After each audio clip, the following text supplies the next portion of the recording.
Hey Reddit, I'm Michael, 43, and the family I spent 10 years building just shattered around me. I raised my wife's kids like they were my own, paid for everything, supported their dreams, and loved them with all my heart. But one sentence changed everything. You're just some guy Jennifer married. I should have walked away right then and there, but what they didn't know was that my decision to step back would unravel their lives in ways they never saw coming. And this time, I wasn't the one left picking up the pieces. When I first married Jennifer, I knew her kids would be part of the package. Jake was 7 and Emily was 5. Their dad had never been in the picture. He moved across the country after the divorce and rarely called. So when I stepped in, I was determined to give those kids the love and stability they deserved. I showed up for every school recital, every soccer game, every scraped knee, and every late-night nightmare. I wasn't just their mom's husband. I was dad, at least, that's what I thought. But kids grow up, and sometimes they forget what you've done for them. The day it all fell apart started like any other. It was a Saturday afternoon, and we were prepping for a family barbecue. I was outside, setting up the grill and trying to get the damn propane tank to cooperate, while Jake and Emily sat nearby, glued to their phones. "Hey, Jake, give me a hand with the chairs, will you?" I called over my shoulder. He didn't look up. A minute later, I bit back my frustration. "So, can you grab the cooler from the garage?" He let out an exaggerated sigh, his eyes still locked on his screen. "Ugh, why can't you do it?" I took a deep breath, forcing myself to stay calm. "Come on, guys, I'm trying to get everything ready here." That's when Jake muttered the words that hit harder than any punch I'd ever taken. "Why do you care so much? It's not like you're our real dad." My grip on the grill tongs tightened until my knuckles went white. "What did you just say?" "You heard me," he mumbled without looking up. Before I could respond, Emily chimed in, her voice laced with that teenage blend of sarcasm and indifference. "Yeah, you're just Jennifer's husband, not our actual dad." I stared at them, my pulse hammering in my chest. "I've been raising you both for 10 years. 10 years of driving you to practice, paying for your school trips, and putting food on this table. How can you say that?" Jake shrugged. "We didn't ask you to." Jennifer appeared in the doorway, eyes wide as she took in the scene. "Jake, Emily, how can you say that to Michael?" Neither answered. They just exchanged a look, the kind of silent agreement only siblings share, and then turned back to their phones, as if I were nothing more than background noise. I couldn't breathe. The air felt too thick, the weight of their words pressing down on my chest. Without another word, I sat down, grabbed the tongs, walked past Jennifer, and headed inside. I picked up my keys from the counter and left the house, the sound of their laughter trailing behind me like a slap to the face. I drove aimlessly for hours, my thoughts spinning in a loop. I thought about the nights I'd stayed up helping Jake with his science projects, the weekends I'd spent driving Emily to gymnastics meets, the countless sacrifices I'd made to give them a good life. And for what? To be told I was just their mom's husband. By the time I pulled back into the driveway that night, the anger had settled into something colder, something final. Jennifer was waiting for me in the living room, her eyes red from crying. "Michael, they didn't mean it. They're just kids. Teenagers say things they don't understand." I sank onto the couch, rubbing my hands over my face. "Jennifer, I've given everything to this family. I worked overtime to pay for their sports, their trips, their clothes. I've shown up for every birthday, every holiday, every stupid PDA meeting. And tonight, they made it clear that none of that matters." She reached for my hand. "It does matter, they're just..." "No!" I cut her off, my voice hard. They meant what they said, and I can't keep pouring my heart into a family that doesn't see me as family. Tears welled in her eyes. "So what are you saying? You're leaving?" I looked into the eyes of the woman I'd loved for over a decade and felt my chest tighten. "I don't know," I admit it, but something has to change. I can't keep being the guy who gives everything and gets nothing in return. For the next few weeks, I kept my distance. I stopped offering to drive the kids to their activities and stopped paying for their extras. I covered the essentials, food, utilities, the mortgage, but nothing more. At first, they didn't seem to notice. Jake still expected his soccer fees to be paid, and Emily still dropped her online shopping carts in my inbox as if nothing had changed. But when Jake's coach called to ask why his tournament fees hadn't been paid, and when Emily's friends started getting their prom dresses while she still hadn't ordered hers, the cracks began to show. "Why didn't you pay the soccer fees?" Jake demanded one night, standing in the doorway of my home office. I didn't look up from my laptop. "Because I'm not your dad. Remember, just Jennifer's husband." His face turned red. "That's not fair. You're supposed to." "I'm supposed to what?" I interrupted, finally meeting his eyes. "Keep giving while you take me for granted?" "Sorry, Jake, those days are over." Emily was next. She cornered me in the kitchen a few days later, arms crossed tightly over her chest. "I need money for my prom dress." I leaned back against the counter, arms crossed. "Ask your mom. She doesn't have the money. You always have me paying for this stuff." "Not anymore." Her eyes flashed with anger. "So you're just going to let me be the only one without a dress because I'm just some guy Jennifer married? Then it's not my responsibility, is it?" Her mouth opened and closed, but no words came out. She spun on her heel and stormed out of the kitchen, slamming the door behind her. Jennifer begged me to reconsider. "Michael, I was just punishing the kids to prove a point." But it wasn't about punishment. It was about boundaries, about respect. I spent a decade giving everything to a family that saw me as nothing more than a wallet, not as family. It was a transaction, and I was done paying the bill. I thought that would be the end of it. Then I'd quietly step back and life would go on. But I underestimated how much my absence would change everything. When you take away the person who holds everything together, the cracks start to show. And what happened next? Let's just say karma has a way of showing up when you least expect it. You know that moment when you realize the world doesn't revolve around you? Yeah, Jake and Emily were about to have that moment, hard. After I stopped footing the bill for everything, things began falling apart faster than I expected.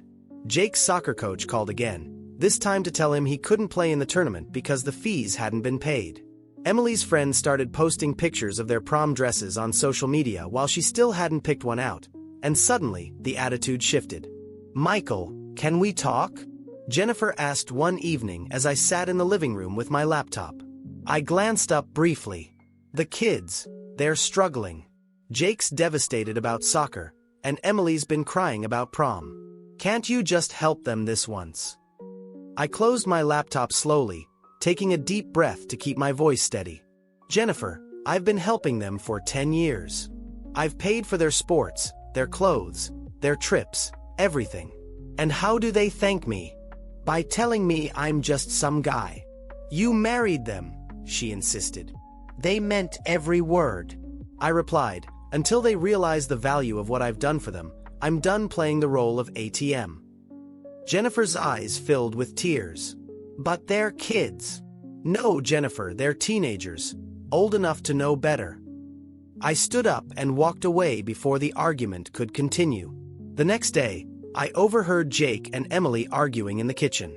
"This is your fault," Emily snapped. "If you hadn't said that crap about him not being our real dad, none of this would have happened." "Oh, please," Jake shot back. "You said it too."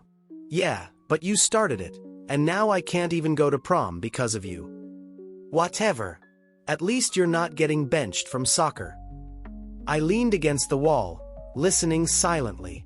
Funny how their tune changed the moment their free ride disappeared. A week later, things hit a new low. Emily approached me in the hallway, her usual defiance replaced with something closer to desperation. "Michael, can I talk to you?" I raised an eyebrow. "Depends. Are you here to tell me I'm just some guy again?" She looked down, tears streaming down her cheeks. "No, I'm sorry. I didn't mean it. I was just mad because I asked you to help with the barbecue." I kept my voice calm but firm. "We used to do everything, and I guess we took it for granted. So now that the free ride's over, you suddenly remember how to apologize." Her eyes filled with tears. "It's not like that. I really am sorry. I need help.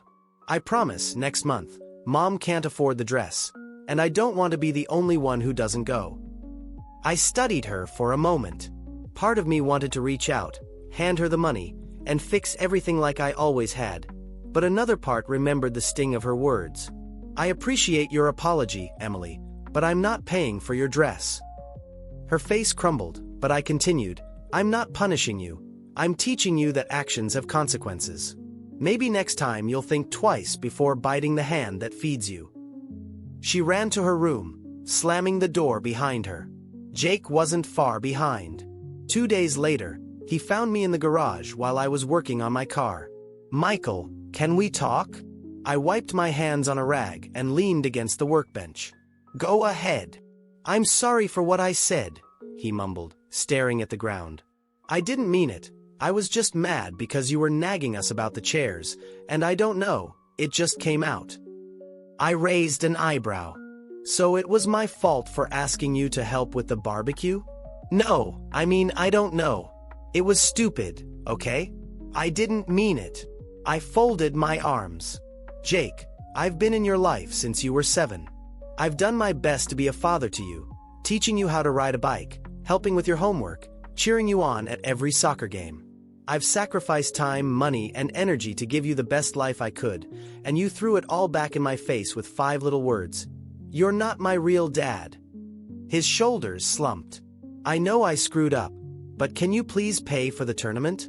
It's my last season before college, and scouts are going to be there. This could be my chance to get a scholarship. I wanted to say yes, I really did. I knew how much soccer meant to him, but if I gave in now, what lesson would he learn? That he could say whatever he wanted as long as I paid the bills? I'm sorry, Jake, I said quietly. But no. His face fell. Please, I'll do anything. No, I repeated. You need to understand that words have consequences. Maybe next time you'll think before you speak. Jennifer tried to convince me to change my mind. She begged, pleaded, even cried, but I stood firm. They need to learn, Jennifer. If I bail them out now, they'll never respect me or anyone else for what they do. She wiped her eyes, shoulders shaking with silent sobs. But they're just kids. They're teenagers, Jennifer, old enough to know better. The days that followed were tense. Emily barely spoke to me, and Jake couldn't even look me in the eye. Meals were eaten in silence, and the house felt colder than ever before. Then something changed. One evening, I heard the sound of dishes clinking in the kitchen. I walked in to find Emily washing the plates and Jake drying them. What's going on? I asked cautiously. We're helping Mom with the dishes, Emily mumbled. I raised an eyebrow. Almost involuntarily, Jake glanced at me, his cheeks tinged pink. Yeah, we figured we should start pulling our weight for the first time in weeks. I felt a flicker of hope. Over the next few days, the change became more noticeable. Jake started mowing the lawn without being asked, and Emily offered to babysit the neighbor's kids to earn extra money for her prom dress. They still weren't perfect. There were plenty of eye rolls and half-hearted grumbles, but the entitlement was slowly being replaced by something I hadn't seen in a long time: responsibility. Jennifer noticed it too. One night, as we sat on the porch watching the sunset, she reached over and squeezed my hand. You were right, she whispered. They needed this. I squeezed her hand back, my chest swelling with a mix of pride and relief. I just wanted them to understand the value of what they have, to appreciate what's given to them. But just when I thought things were finally turning around, life threw one last curveball. Karma wasn't done with us yet, and the fallout that came next. None of us saw that coming. 2 weeks after Jake and Emily started stepping up around the house, things were better. Not perfect, but better. Jake had started applying for part-time jobs to help cover his soccer expenses, and Emily was babysitting every weekend to save up for her prom dress. I wasn't throwing money at every problem anymore, and for the first time in years, the kids were learning what it meant to earn what they wanted. Then Jennifer dropped a bombshell. Michael, she said one evening after dinner, her voice hesitant. We need to talk. I sat down with my coffee mug, sensing the tension in her voice. What's going on? I asked. Jennifer twisted her hands nervously. I've been talking to my ex. For a moment, I couldn't process what she just said. Your ex. I repeated slowly. His name is Ryan, she clarified. I stared at her, my pulse picking up speed. What? Jennifer took a deep breath. After everything that happened with Jake and Emily, I reached out to him. I thought maybe hearing from their biological dad might help them understand how lucky they are to have you in their lives. I leaned back in my chair, my mind racing. Ryan, the man who walked out of their lives when they were toddlers, who never sent birthday cards, never called on holidays, never paid a dime in child support? Her voice tightened. He wants to see them. I stared at her, waiting for the punchline that never came. You're kidding, right? I know it's complicated, she murmured. Complicated? Jennifer, that man abandoned his kids. He vanished for 10 years without so much as a phone call, and now, after everything I've done for them, he suddenly wants to play dad. Her eyes pleaded. But the kids deserve to know where they come from. Maybe this will help them appreciate what they have. I rubbed my hands over my face, trying to push down the anger bubbling in my chest. And what did Jake and Emily say? They're excited, she admitted softly. Of course they were. The man who was nothing more than a distant memory had suddenly become a shiny new toy they were eager to unwrap. A week later, Ryan showed up at our house. I opened the door to find him standing on the porch, looking far too confident for a man who'd ghosted his own children. Tall, well-dressed, with a smile that didn't quite reach his eyes, he said, "Michael," holding out his hand as if we were old friends. I stared at it for a moment before shaking it briefly. "Ryan, thanks for coming by," he said as I stepped aside to let him in. "Wasn't my idea," I muttered under my breath. The kids rushed into the room the moment they saw him. "Dad!" Jake grinned, clapping him on the back. "Hey, champ!" Ryan ruffled Jake's hair as if they'd been hanging out every weekend for the past decade. "Hi, Dad!" Emily hugged him tightly, her eyes shining with excitement. I stood back, watching the scene unfold as if I were an outsider in my own home. The weeks that followed were difficult, to say the least. Ryan became a regular presence in the kids' lives, showing up for soccer games, taking Emily shopping for her prom dress, and suddenly playing the role of a doting father as if the past 10 years had never happened. And the worst part? Jake and Emily were eating it up. "Dad's taking me to the mall this weekend," Emily announced one evening, her voice bubbling with excitement. "Yeah, and he's coming to my tournament next month," Jake added with a grin. I forced a smile that didn't quite reach my eyes. "That's great," I said, but inside it felt like a knife twisting in my chest. Then came the moment when karma decided to make its grand entrance. It was a Saturday morning, and I was in the garage when I overheard Jake and Emily talking in the kitchen, their voices low but not low enough. "Did Dad say when he's taking us to the theme park?" Emily asked. "Yeah, next weekend, but we need to bring our own money for tickets." "Wait, I thought he was paying for it." "Nah," Jake replied. "He's a little short this month, something about some business deal falling through, so we have to pay for everything." "Guess so," I muttered. There it was, the first crack in a shiny facade. Over the next few weeks, the cracks kept growing. Ryan turned out to be great at making promises, but not so great at keeping them. The theme park trip got canceled. Then he bailed on one of Jake's soccer games because of work. Emily's shopping trip for accessories fell through because he forgot about it. Slowly but surely, the excitement in their eyes began to fade, and I just watched, waiting for the moment when reality would finally sink in. That moment came sooner than I expected. It was a Friday evening when Jake stormed into the house, his face flushed with anger. "Jennifer, where's Dad?" he demanded. Jennifer looked up from the kitchen table, startled. "He was supposed to pick you up from practice, wasn't he?" "Yeah, but he never showed. I waited for an hour and he wouldn't answer his phone. I had to call the coach for a ride home." Before Jennifer could respond, Emily appeared in the doorway, her eyes red from crying. "He canceled prom too, said he couldn't afford it after buying new golf clubs." I stood in the doorway silently, watching as the realization hit them both like a ton of bricks. "He promised," Jake muttered, clenching his fists. "He said he'd be there." "I know, honey," Jennifer said softly, her voice filled with sympathy. "No." Jake shouted, his voice cracking. He always does this. Shows up, acts like everything's great, and then disappears when it matters.